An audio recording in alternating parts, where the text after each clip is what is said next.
नाम राजा बंगाली सिंह और माता के नाम सती बंगाली और हमार नाम की रखने ठेकेता भैया बुझने था अकड़ दे बच्चा बुझने रे हमारे क्या नाम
से पैदा लेने छी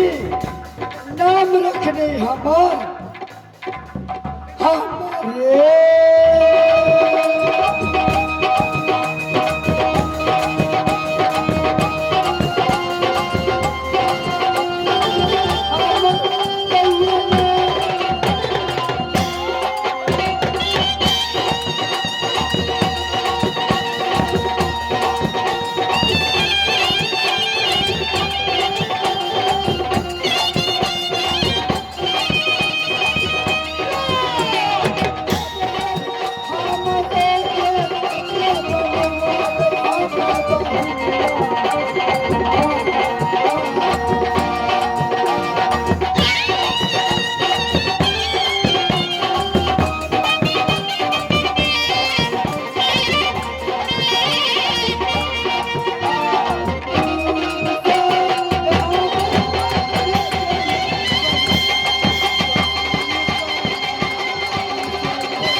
और माताजी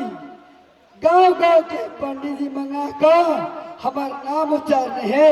सती रूपमंती, लेकिन हमार शादी है वाला छले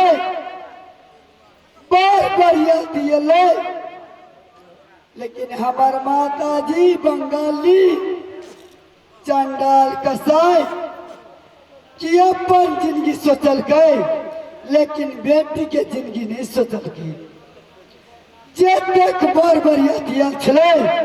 सबके मेना बोगला बकरा बकरी बना के गाँव में भेज के और हमरा स्वामीनाथ के